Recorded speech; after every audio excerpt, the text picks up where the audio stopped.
It shows the mindset of somebody who could do something like this. I really think that it shows their mind's confusion over what is real and what is not. I really think that people who watch movies and horror films and things like that, I mean, normal, if you're normal, I mean, that's a movie. It's not something that you're going to create in real life. But I think there are some people who get a little confused. Hello. Well, it's time for me to watch episode 2 of One Night in Idaho, The College Murderers. Today is Thursday, July 17th, and it's been a few days since I watched the first episode. It's involved a lot of editing, and I have my husband downstairs not watching TV so that the end of our recording doesn't get choppy. I apologize for the choppy recording at the end of the last episode. It wasn't too bad, but yeah, we don't want that on this recording. Yeah, this is a very good series. I would have wanted to watch it sooner. I've just been consumed with other things. But here we are. We're resuming where we left off. I started on Monday, early morning, and now it's Thursday. Episode 2. I'm about to begin.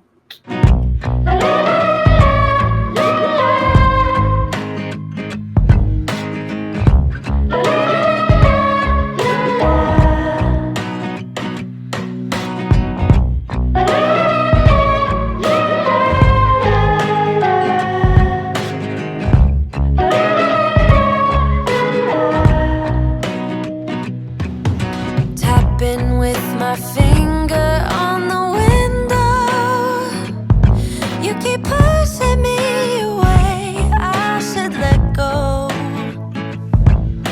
Messed up, I stare at you and wonder if you had my eyes to see, would you have found her? Would you be a rock if I'm a twister? Or a bed for her to be in while you kiss her? Okay. Okay, it's still recording.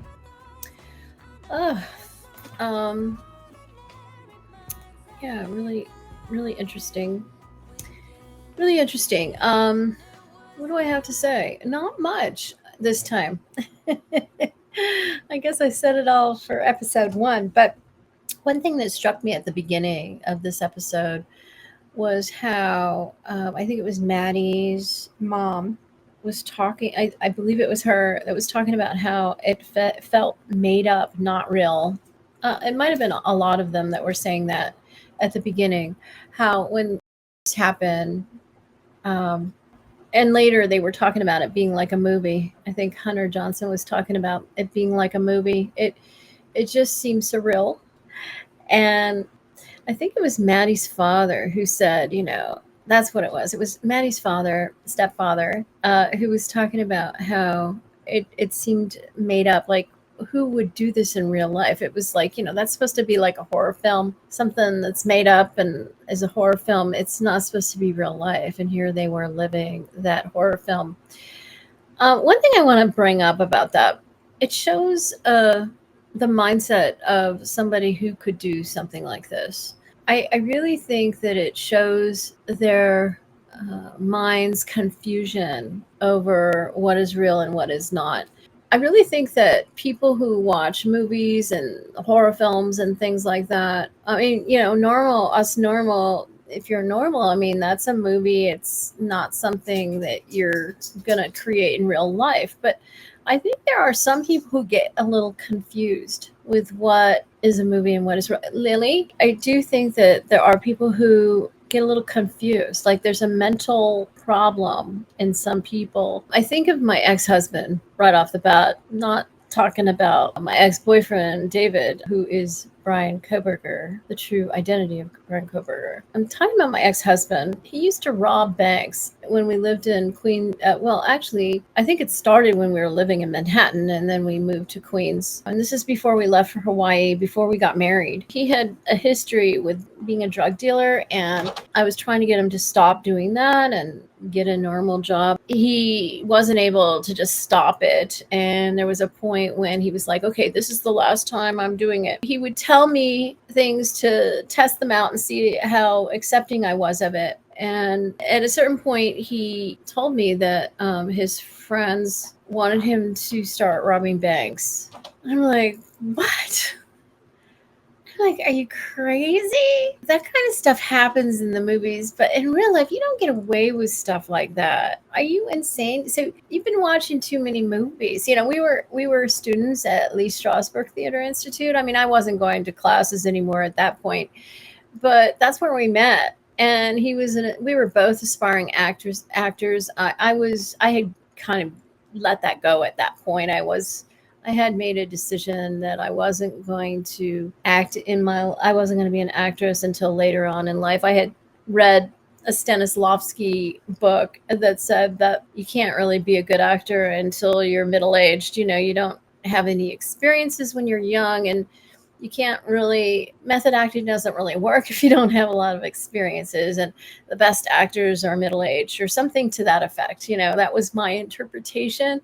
And I'm like, I think it was just my out. You know, I was like, okay, so I'm not going to be an actor then, because if I can't be a good actor, what's the point? And here I am, you know, this ingenue 18-year-old. I'm not going to be the best that I can be. So let's just wait until I'm middle-aged. Now, at this point, I'm past middle-aged, and, you know, I'm not an actor. But, you know, I think it was just my out at that age, at 18 years of age. I just decided, okay. And I think it was around then, too, that somebody told me that, yeah, if I want to be a successful actress, they kind of let me in on the secret that there's a lot of sex involved.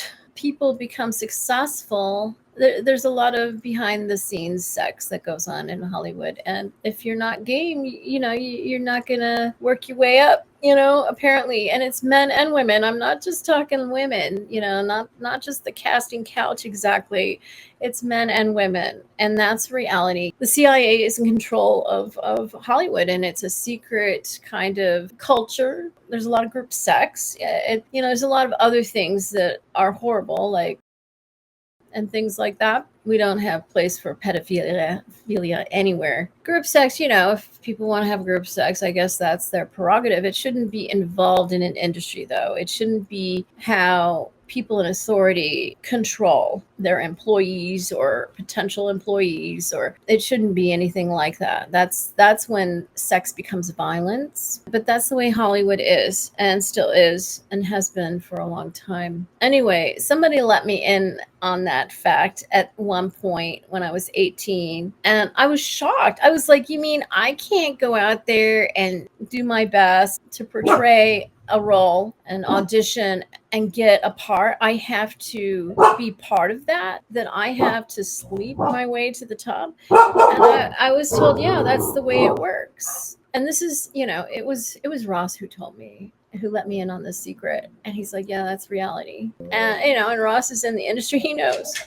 And I trusted him. I believed him. And I'm like, really, it was just such a shock for me to understand that. And I think that's why when I was 18 and I read that part of the Stanislavski writings that indicates how he thinks that, you know, you're not a good at, you know, ingenues or worthless actors, you know, it's not till you're like middle-aged that you're any kind of decent actor, because with method acting, you draw upon your life experiences and you're portraying an emotion, a situation, and you're taking from your own life experience to exhibit the real life experience, your real life response to that experience, that, you know, your real life emotion that a real life experience evokes. And I'm like, yeah, okay, well, since I'm not going to be a good actor until I'm middle-aged, I'm just going to give up right now. And I guess I didn't, it wasn't official. I don't think I made an announcement or took a different track in life. It was like something inside, and I just kind of was in limbo. I didn't know what I wanted to do. I just knew I wasn't, I'm not that kind of person who would ever think of sleeping my way to the top. There was no way. If that's reality in Hollywood, or I guess New York is where I was, in Hollywood and the acting industry, I guess I'm not going to be an actor. That's what I told Ross, and that's what that was the decision I made. And it was really sad for me to be woken up to that reality. And I didn't know what I wanted to do for the longest time. I stopped going to my classes at Lee Strasberg, and I was with Mickey, and I guess, but he still had his dreams, and they weren't really panning out right then and there. So he was going for it in other areas, like robbing banks. And I mean, I just thought it was just something he was thinking of. He didn't dream he would ever follow through and actually do it. I told him not to, that, wake up. That's not real life. You don't get away with that. It's not that easy, and anyway, it's no way to live. Get a job, be for real, And he didn't listen to me. He just was testing it out with me to see how I'd react. And then after that, he didn't tell me anything. But Ice-T, the rapper, he was on the Tonight Show or somewhere like that, and he talked about how he used to rob banks with some guys in Queens. And yeah, and I met him. I met him when I was doing our laundry in the laundry room of our building in Kew Gardens, Queens. I remember Mickey, my ex-husband, introducing me to him. Somebody sent him so he would meet me. And yeah, when he said that, I was like, oh my gosh. I recognized him, and I realized, oh my goodness, so my husband did do that. And I was told, actually, I remembered Ross telling me that they actually did it, and that we always had a lot of money, but he stashed it at his friend's house. He had a friend who was once his teacher, who kind of stood in as a parent for him since he was kind of like an orphan. And he kept his money for him. And we were in poverty, not really. And, we struggled, and we were suffering. I was suffering, and to think we had money, but of course it was not legal money. And he was a very smart criminal. He wanted to make sure that nobody thought he had money. And so we really struggled financially and suffered. And that's how he wanted it, so that nobody would know he had this money stashed away. And of course, I didn't know he had it stashed away. I was told by Ross that his friend had it. He had told me that his friend had money of his, and he had invested it in the stock market and things. And I don't know where I thought this money came from, but, it's been something that I've finally have put together.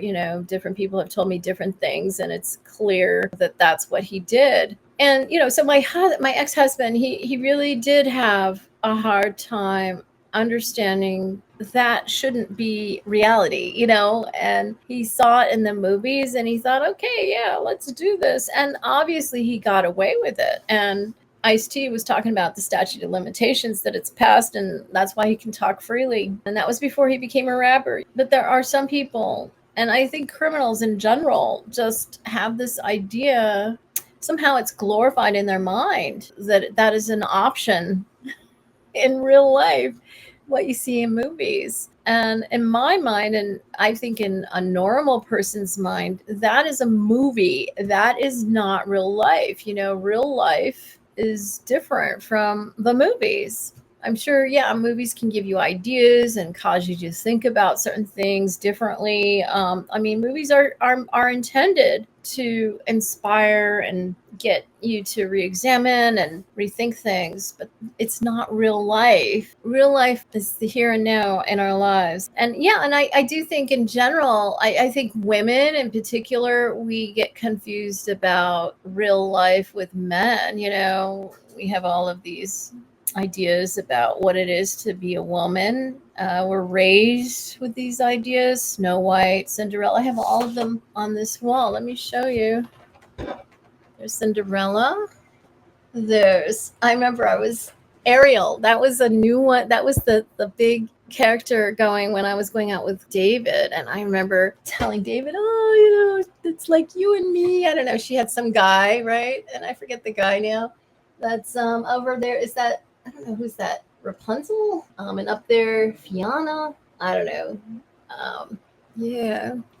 We as women we're taught, the media, the culture, I don't know who it is that, yeah, it's the movies, it's Hollywood too. I know I probably came up with some of that stuff because I worked in films and developed storylines and everything, but I was a girl, I was a child, so yeah, a lot of this stuff was from my imagination, and not all of it, obviously, a lot of it predated me, but it's really important that women understand the difference between fantasy and real life. A lot of us women escape into this fantasy world in our minds.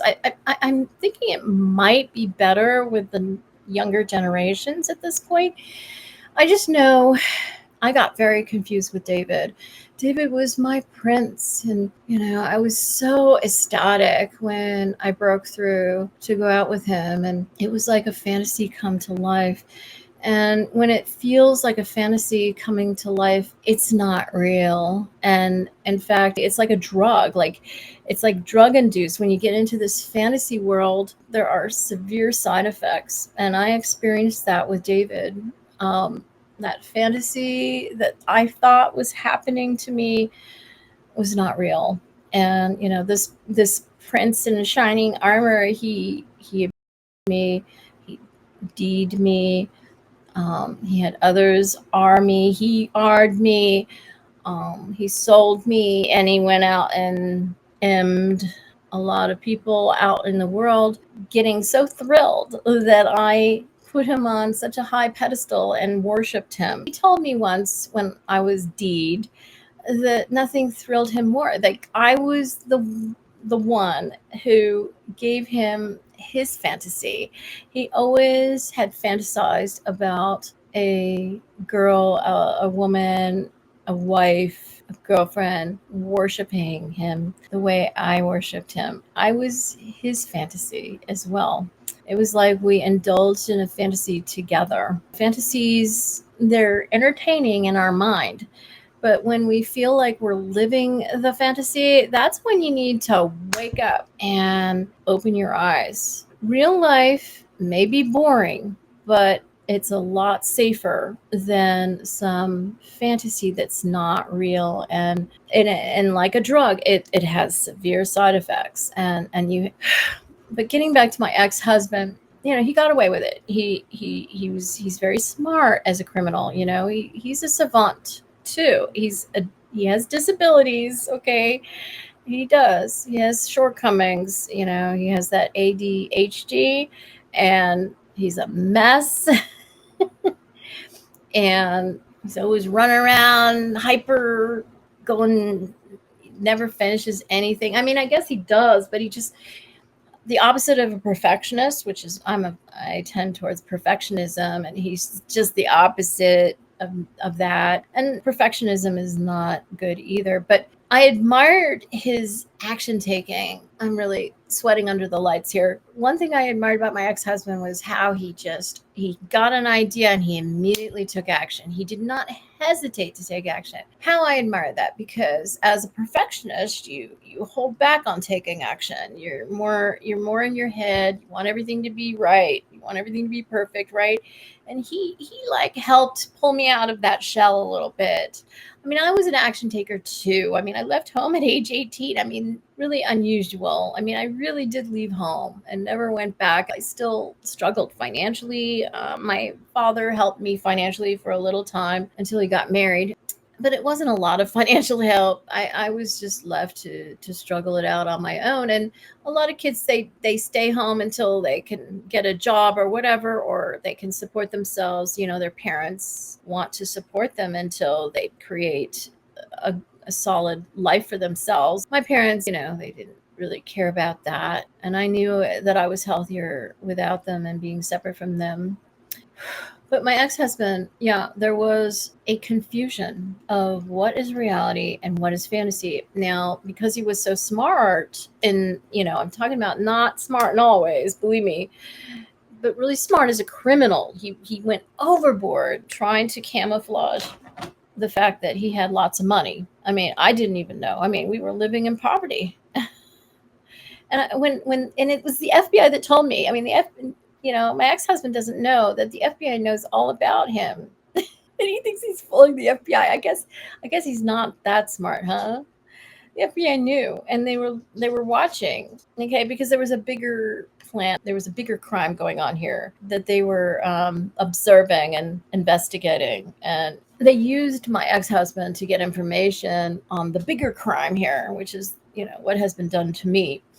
But yeah, Mickey, he went overboard trying to make it look like we were really poor. And I mean, to the point where where his own wife didn't know that he had all this money. It was later that he talked about some money, and I didn't know where it came from or anything. He intentionally left me in the dark, and I appreciate that because I'm not involved. Thank goodness. I was in denial about being involved with a criminal or being married to a criminal. I knew when I met him, he was involved with drugs. I tried to encourage him to stop doing that, to live an honest life. And I thought I had influenced him. I thought I had empowered him. I thought I had convinced him, but, I hadn't. It was just, he just lied to me all the time and led a double life. He already led a double life with other women. He was never faithful to me. So he just added the crime element. He just kept the crime element away from me as well. It wasn't until later on in life that I was able to really face the truth about that. I mean, I was told though, Ross told me everything over the years. He didn't tell me right at the time. Sometimes it took a while.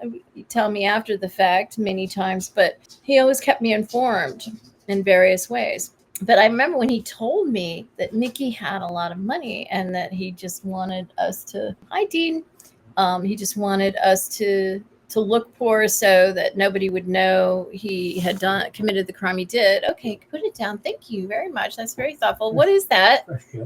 It looks like milk.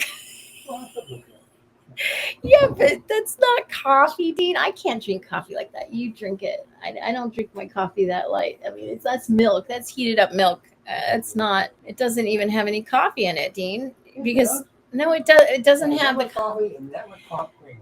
See, we ran out of coffee pods, and I'm manually filling them up. But I guess you didn't refill the coffee pod. You just left the old used coffee grounds, and that's why it's so light.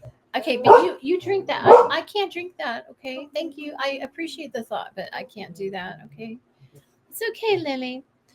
All right. So I'm filming, Dean. So just be aware. Okay. All right. If you have something important to say, feel free. I'll ask you if you have any questions or you want to say something. Okay. All right. So I'm going to continue what I'm talking about. Okay. So my ex-husband, he continued living his double life and included all the crime. He tested me out to see if I was okay with the crime. I wasn't. Hell no. And so he kept it separate from me, like all his women on the side. Oh, when I was told about how we had money, I was so mad. I was so mad that he had forced us to live in utter poverty. I was so upset about that. I mean, no, I don't want any blood money, or I don't want to live off the money he stole from a bank. But I mean, I was just really mad that he had done that to me and, to us, just been dishonest like that. I guess that's what really hurt, was the dishonesty, even though I wouldn't have wanted anything to do with that money.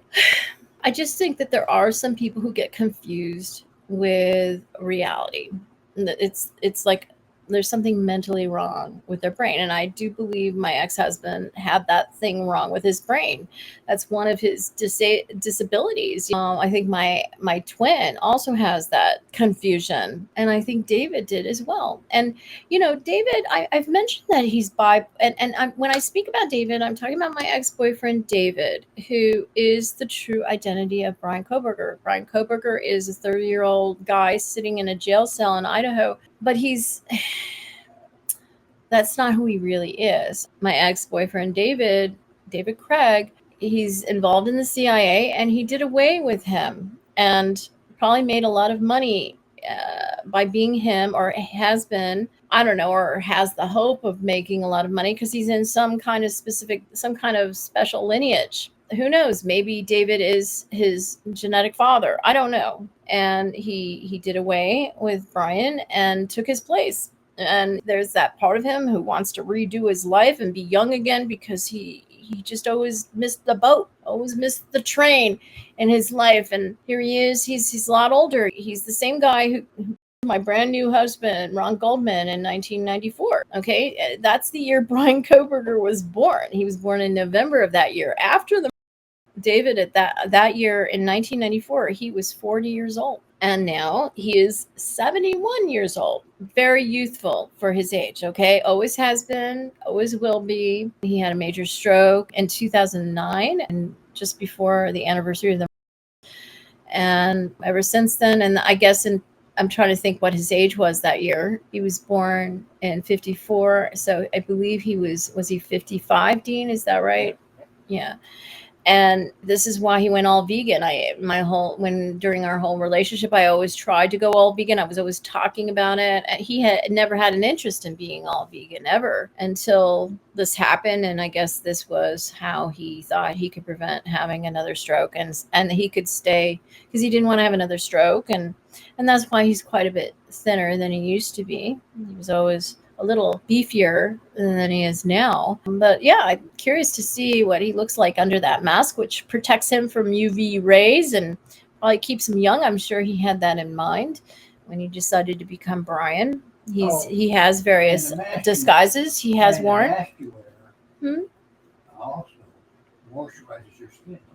Oh yeah, well, I don't know. I mean, I guess I don't know. He probably needs to take it off to air his skin out. Probably does moisturize your skin to some degree. Yeah. That's just a little backstory for all of you who've maybe not seen some of my other videos. I was going to talk about David and how he gets confused about reality too. I've mentioned previously that he is definitely bipolar. He has that rage that comes out and then he gets really depressed, where he wants to commit suicide. He vacillates between those. And Dean, my husband, sitting right over there, he's bipolar and he takes medication, right? And you have your rage, right, Dean? I mean, Dean could be a serial killer if he had that heart. If he didn't have the heart you do, right? I mean, Dean, you could kill somebody pretty easily if you had reason. Easily as a Navy SEAL.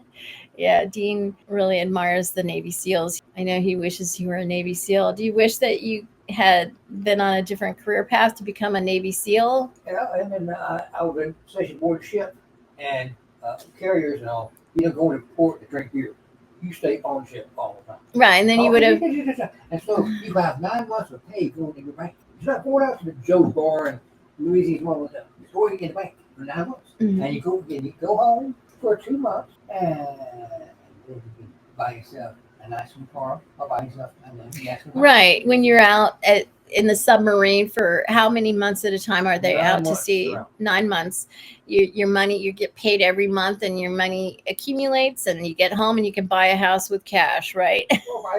Or a car, whatever. That's Dean's style. Dean likes that, the idea of that. How can you afford a brand new car, because I am in the Navy. Yeah. I was like 9 months of my pay in the bank. Oh. Yeah. David is definitely bipolar, but he's not just bipolar. He hears voices that tell him to do things. He can't try to keep it from me, but there were there were deadlines that he had. Like he talked about how there was a deadline he was operating under, and like if I didn't do something by a certain time, he would commit violence. His voices tell him stuff like that. Like, and he waits. He waits for me to do things, and then that's his cue. I mean, I don't know that that's necessarily voices, but I know he hears voices, and which means he's schizophrenic.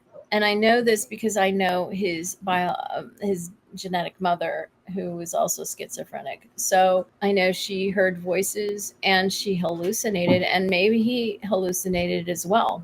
It's pretty dangerous. It's pretty confusing, especially if you get to be an old lady. It gets pretty confusing when you're a schizophrenic. I don't know that she was necessarily bipolar. She was moody. I just think you have all. Right. It's kind of confusing because you don't know what is dementia and what is like delusion related to schizophrenia or bipolar. Or I don't know that she was necessarily bipolar. She was pretty emotional, though, at times. I don't think she was bipolar, but obviously he got that from somewhere as well. it runs in his family, and married to somebody who's bipolar with a little delusion, just a little bit, Dean, just a little. Dean, you don't hear voices, right? No. But sometimes I see you doing stuff in the air. Why are you doing that? Like, are you seeing things and you're? Just trying to plan things out. But it seems like you're talking to someone or you're figuring things out visually. But that's just your way of figuring things out. You're not actually seeing anything, except when you drive. Sometimes, right? Just very rarely. Sometimes you think you see things and you ask me, did I hit anyone? Right? But it's just very rarely. And I usually do the driving as the result, right? Because has it gotten a little worse with time? Yeah, and so I do most of the driving. I do 99% of the driving now because of that. I'm already taking a boatload of medication from doctors now. Right. And it manages your bipolar pretty well. Dean has bipolar 1. The delusion is like you take it out on me. You get upset about what has been done to me in the past, and you take it out on me, the person you want to defend and protect. You hurt me, using me like a prop, demonstrating what you want to do to these people who hurt me in the past. Things like that, just slight. It's very mild. You sometimes see things when you drive in the road, but you don't hear voices. Do you hear voices, Dean? 2 seconds, I crush you up, I'm snapping it. All right. You don't hear voices, though. You look at your own ass. All right. Your neck is fat. Shh. All right. I have to keep this clean.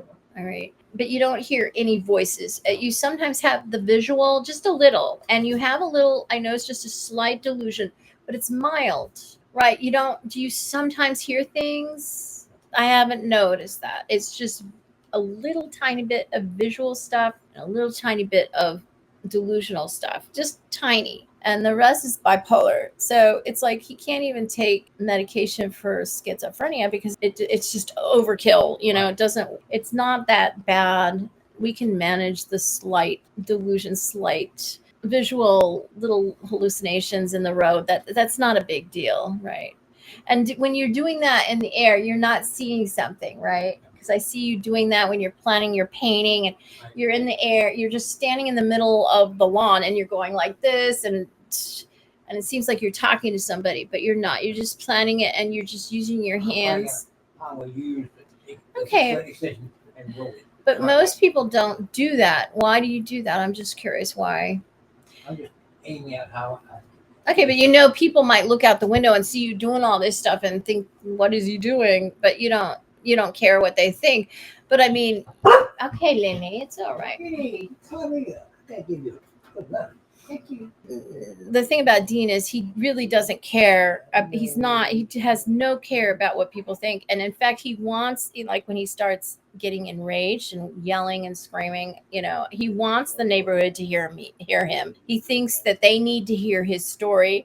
And, he's not aware of how people might misunderstand that and think he's crazy. And it's very embarrassing when he yells and screams, telling everybody, I want to. I lived in one neighborhood for 64 damn years. Okay, but you do it in this neighborhood People too. knew me for 64 damn years. All right, but in Augusta, okay, that was your excuse in Augusta, but here you don't have that excuse. We're the new kid on the block, and you go out there and you rage and you yell and scream and get enraged. And our neighbors, when we first arrived, they didn't know what had happened and they were really worried. Now it's not as bad. He didn't have his medicine when we first got here. We couldn't find his medicine, and we had to go to the emergency room, and they couldn't do anything. But we finally found it. They couldn't just give him out, medicine.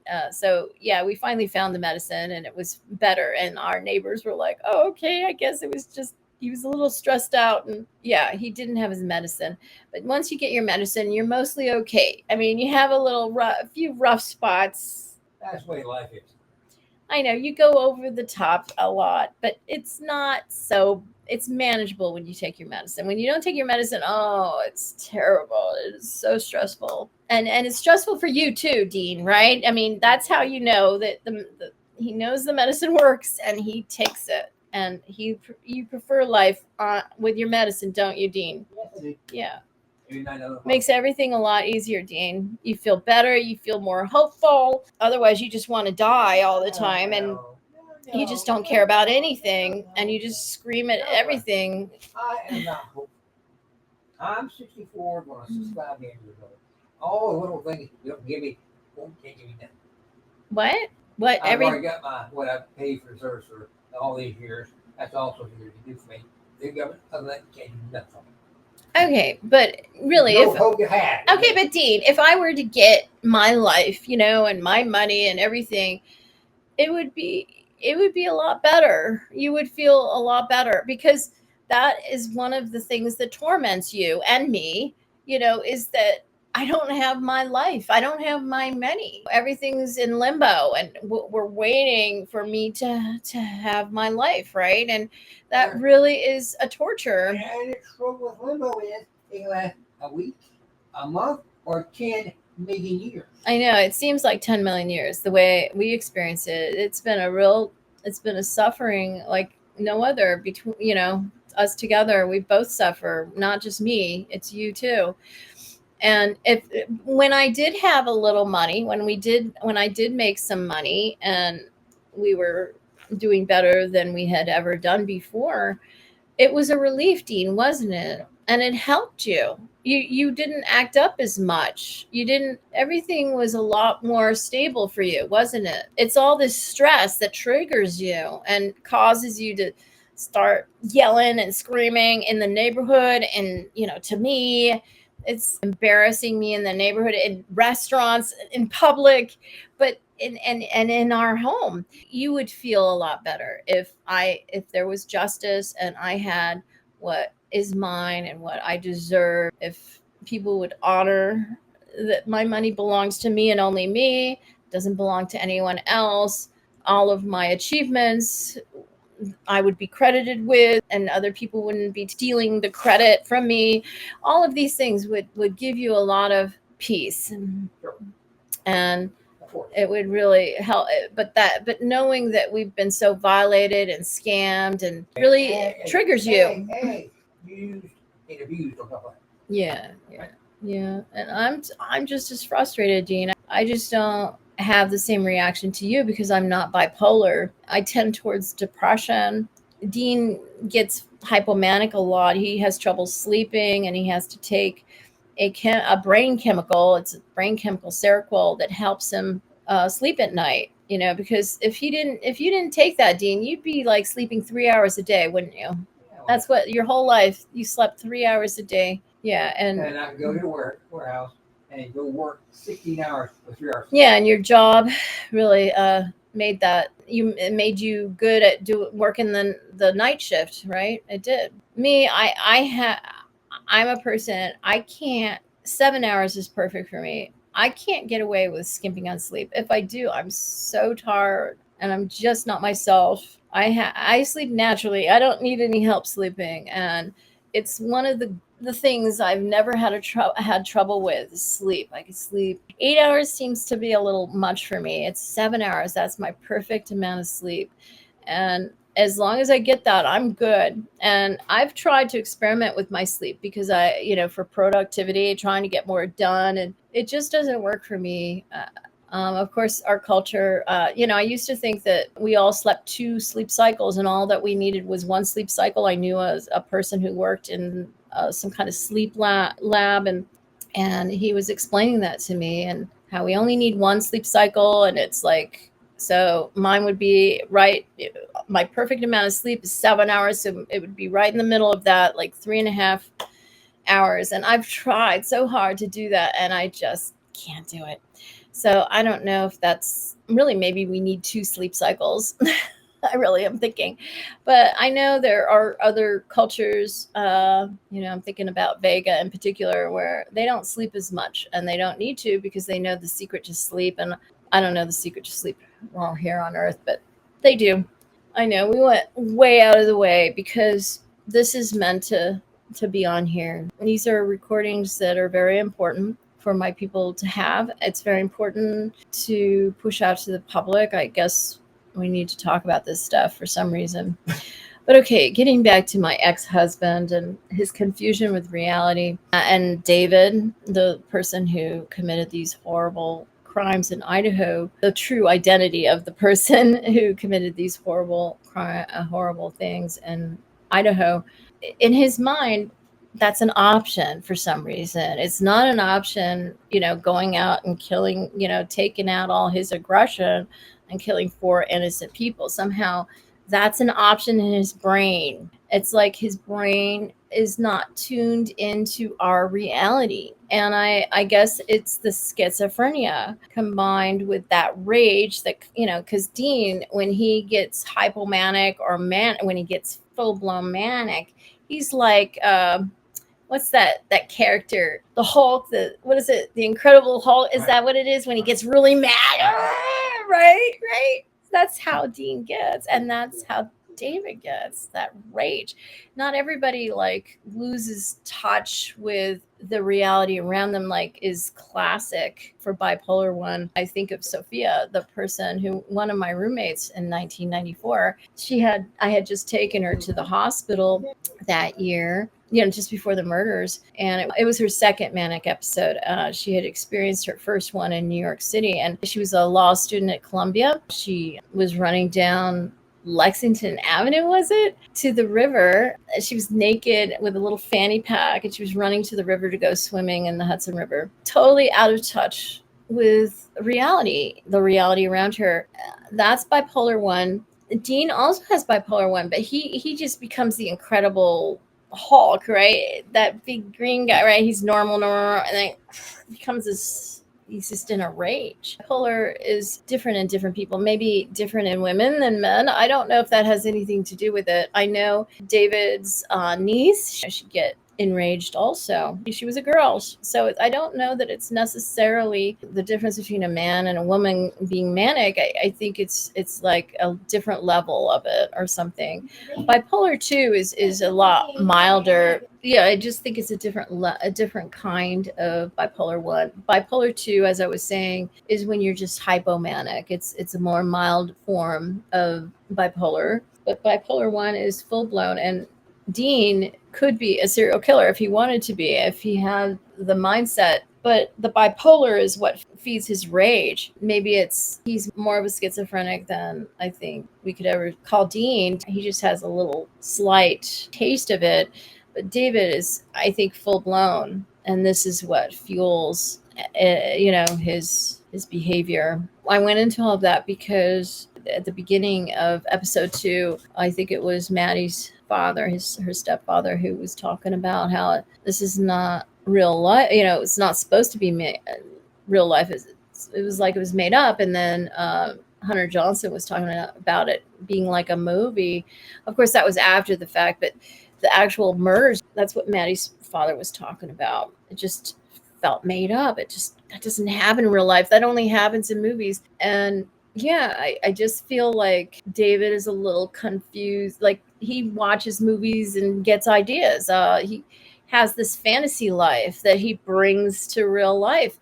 And, there's always side effects. There always is. It's like, if something is a fantasy and you bring it to real life, it's like a drug, and it has severe side effects. And I guess that's pretty much what I want to say about that. And that's the only thing. I took one note. I didn't make any other notes. That was the only thing that stuck out to me in the second episode. I think the filmmakers did a really good job bringing the experience to life for everybody else, because I don't think all of us really understand what it's like to suddenly be the center of attention in the world. And I don't think we're going to know what that's like, Dean. I mean, in our situation, it'll be a slightly different situation. I mean, when I'm finally in the public eye. But again, we don't know what it's going to be like and how it's going to just change our life, and where we need to stay inside and away from all the mess outside, and we have to prepare ourselves. This is it's funny. I'm watching these episodes, and I feel like it's meant that I watch it before everything happens for me publicly, because and I get declassified, because in a way our lives are going to be affected in a similar way. It'll be different because hopefully nobody else is going to be done away with, and we're not going to be suffering over that. But again, our old life will be gone, and it will be a different reality for us, Dean. Are you ready, Dean? Are you prepared? Yes. Yeah, we're willing to sacrifice this life, this private life of obscurity. We are willing to trade it in for what is our life. We know it's going to be very different, right, Dean?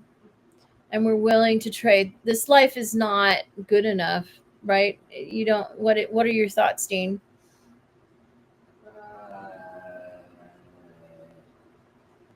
House we lived in is your great grandpa's house. And it was built back in 1900. Most people would bought it. The house was built back in 1800. 1890? What are you talking about?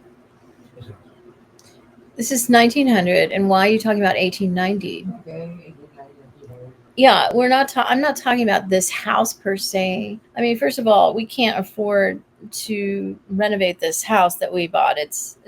Our house is 125 years old. It is my great grandfather built this house. We bought it not understanding that, and my grandpa grew up in this house, and somebody did a lot of work on it. I mean, it was getting dilapidated, and he saved the house starting in 2013. But it's half done. It's not even half done, and it's certainly not properly insulated. And I mean, and that we're going to have a lot of things redone because he just did things enough just temporarily, good enough for temporarily. No, it wasn't half-ass. He was limited in funds, clearly, and he did things well enough for now, and until he could get more money in the future. And so we really are grateful for the work he did. But we're going to have to redo a lot of stuff. We're going to have to redo this second floor because this floor needs the. I think there was some water damage. I think that part of the house collapsed. The roof collapsed in. We have a really great roof now. It's all metal. But this second floor, the floor here in the right around here, there are parts of it that are a little squishy because there was damage done from, I think it was water damage. We're going to have to just replace all these boards up here. The other half of the house is okay, but you can't just replace half the floor. You have to replace the whole second floor. I think it's a temporary fix, what he did, and it's solid. It's okay for now, but we need to do it, in the next, 5 years, would you say? Things like this. We need insulation throughout the whole house, but then we got to solve our radon problem because there's dirt in our stairwell up to the second floor. He built a stairwell. It used to be a 2-family residence. My grandpa and my great grandparents lived downstairs, and they must have had a tenant up here, and there was only an external stairway and up to the second floor. And the guy who bought it in 2013, he created an interior stairwell, but it's the floor at the bottom of the stairs. It's dirt right inside our house. Thought that was really weird when we bought the place. And that was before I knew about radon. I researched it. Radon causes lung cancer. It's long-term exposure. We have to take care of. A short-term exposure we hope it'll be okay. We hope we don't get lung cancer. Dean has exposure to asbestos, and so his lungs are a little on the vulnerable side. He hasn't developed any asbestos-related cancer as of yet, and we hope he never does. And we're very grateful he's healthy. It's amazing you're healthy, Dean, with all the exposure you had back then. Back in, I guess, starting in 1970, what was it? You were 16 years old. You were 16. 35. You were 16. Wait, 16. 1935.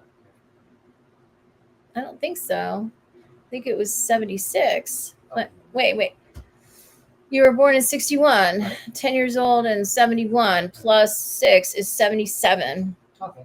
Right? Isn't that what you told me? Right. 16 years old, your first brake job. Yeah. But actually, yeah, you're right. I think I had it 76 because you started working at that automotive place where you were handling asbestos breaks, right? And you could, the smell, the sweet smell of asbestos, on the shelf, and you handling them. So 76. Sweet, Mhm. sick smell. So you weren't 16. You were 15 when you worked there, or how old were you? I started in the 70, so I was 77. I was 17. You were 17. Oh, okay. So 70. You were 16 the year before, which was 70. What did we? 77. So, okay. So 77 is the year. Okay. Until they stopped putting asbestos in brakes in what, 91, 90, what, early 90s? Oh, yeah, no. And you always worked on your family's cars, and you worked for the police department for a while on their cars. Yeah. So Dean's lungs are vulnerable, and we are breathing in radon. I mean, we haven't tested it yet to see what the levels are in this house, but it is not insulated, I think, intentionally, because first of all, the previous people who lived here were running the 100-plus-year-old furnace and stove. I used to think that the furnace was as old as the house. It's young. I think they didn't install the furnace until about 1917 or so. But it's more than 100 years old. And so we didn't want to run a wood burning, and it used to be coal burning stove, and that's why we were so cold.